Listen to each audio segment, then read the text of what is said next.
Hey, what is up guys? It's David here from PhoneBuff, and in this video, we're going to be taking a look at the evolution of Google's flagship smartphones, otherwise known as their Nexus devices. Now, looking at this collection here, you may be counting 1, 2, 3, 4, and 5, and you may be thinking, now wait a minute, that fourth box there is for the Galaxy Nexus, and the fifth one is definitely for the Nexus 4, so what's inside that first box? Well, it's not a Nexus, at least not technically. These four here are your actual Nexus devices, or should I say Nexi. So again, what's inside of this box? Well, like we do on the channel every now and then, let's do an unboxing and find out. And the mysterious device inside of the mysterious HTC branded box is none other than the HTC Dream, or more commonly known as the G1. As in the OG numero uno, the smartphone that started it all for Android, so you know I just had to include it in this video. Now, before we get into how these devices evolved over time, I want to let you guys know that if you want to pick up any of these bad boys, which, you know, the older ones are kind of like collector items now, you can find the links right below the like button of this video for pricing and availability. So, in the beginning there was, like I said, the G1, which launched with Android 1.0. When you look at the phone, it isn't something that's necessarily nice to look at by today's standards, and to be honest, it wasn't nice to look at back in late 2008 either. I remember when I was rocking the G1, showing off all the cool things it could do to my iPhone buddies, and they just look at the phone and say, your phone's a brick and it has an ugly chin. And you know what? It was true. I tried to sell them on the idea that the chin was designed to align with your face and that it also protected the screen from scratches when you would lay it flat on the counter, but they didn't really buy into it and just kind of went off with their MMS-less, video capture-less iPhones. While the G1 definitely didn't win any style awards, it did bring with it some features that were much appreciated. It had a physical slide-out keyboard that had a unique hinge that actually held up pretty nicely. The keyboard itself was pretty good, and even had a dedicated row for numbers.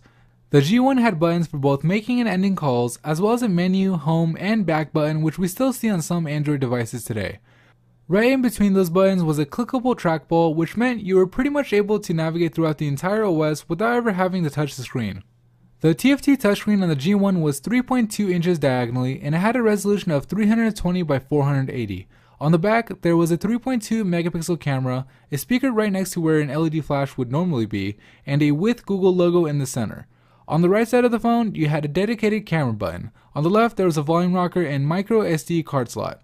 There was nothing up top, and at the bottom you had what was standard back then in a mini USB charging port, which also doubled as the headphone jack so long as you had an adapter.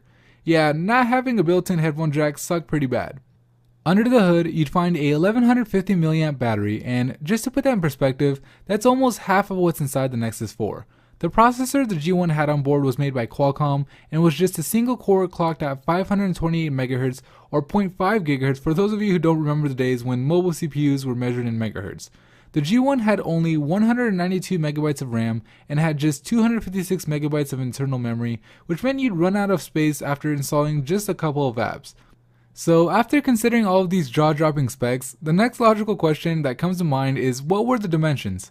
Well, like my friend said, the thing was a brick with a thickness of 17 millimeters and a weight of 158 grams. But thankfully, just like with the specs, Google improved on this with each and every new Nexus flagship.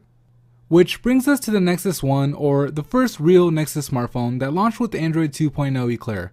Though the Nexus 1 was manufactured by HTC just like the G1, you wouldn't think the same company made both phones when looking at them side by side.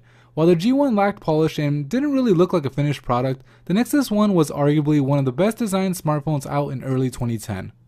HTC and Google did away with the slide-out keyboard, making the Nexus 1 33% thinner than the G1 at 11.5mm and 18% lighter at 130 grams.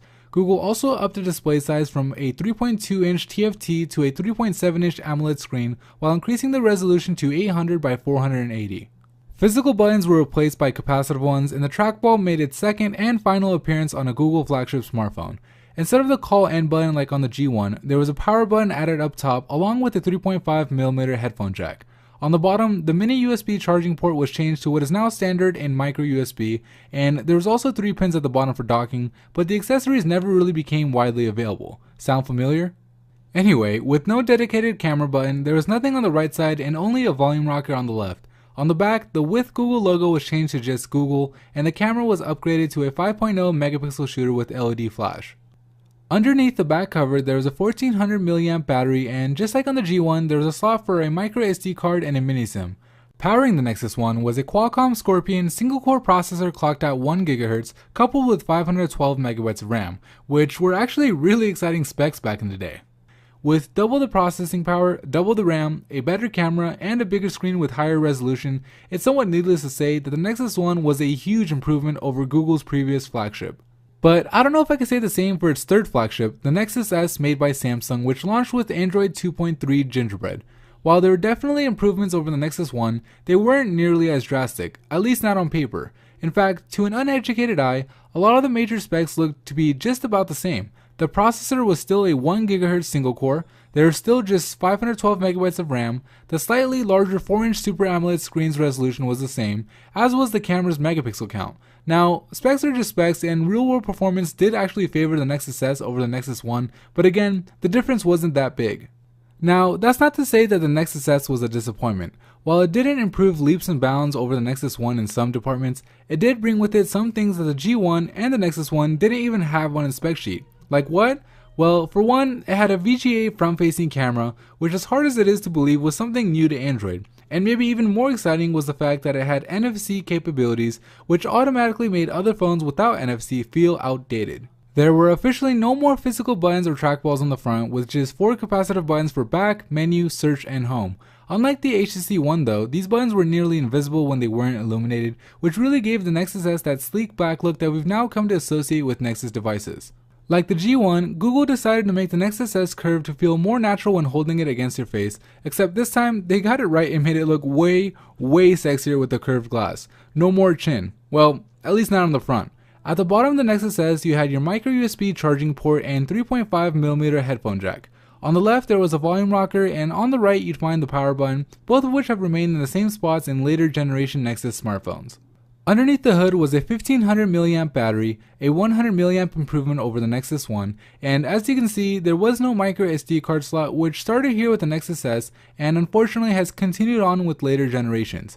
But the good news was that the Nexus S had 16GB of USB storage and 10 times the internal storage, which meant you could pretty much install as many apps as you'd like, something you couldn't really do with the first two Google flagships.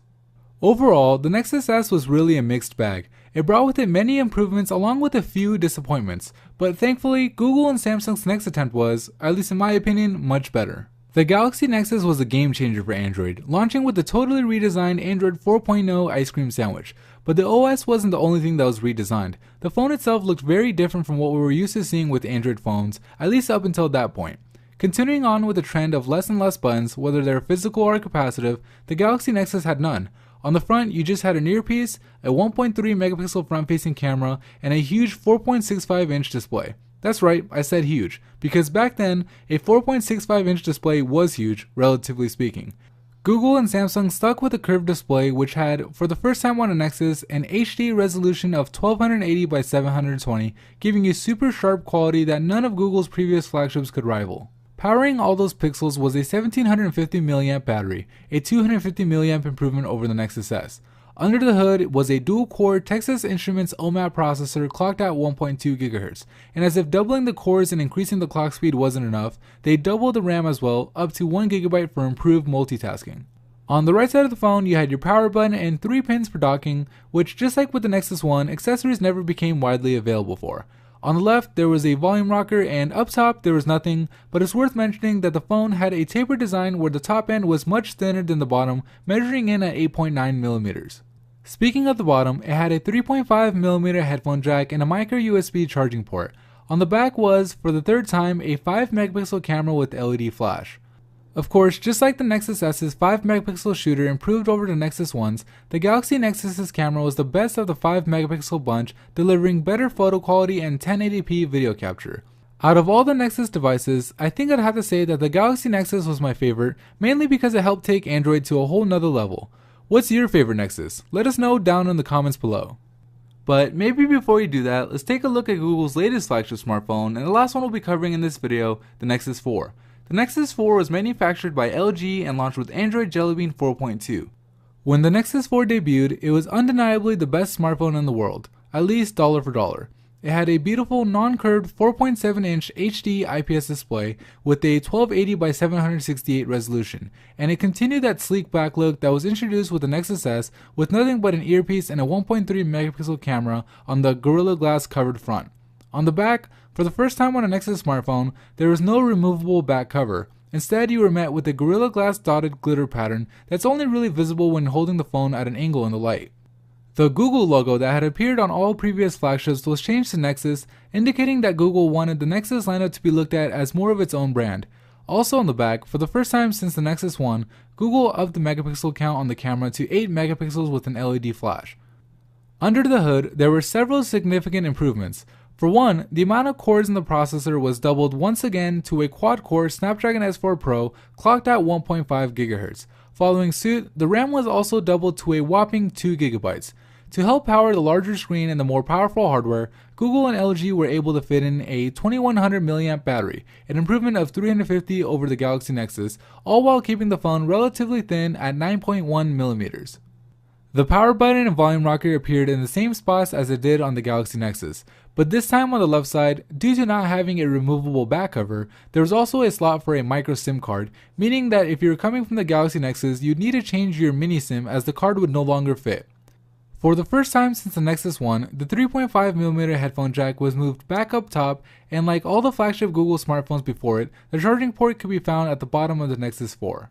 With everything I just mentioned about the Nexus 4, it was already a big step up from the Galaxy Nexus, but Google and LG had one final trick up their sleeves with the introduction of Qi wireless charging. Sure, the compatible accessory took over 4 months to come to market, but having the ability to charge your smartphone without having to plug it in every time you wanted to do it just may have been worth the wait.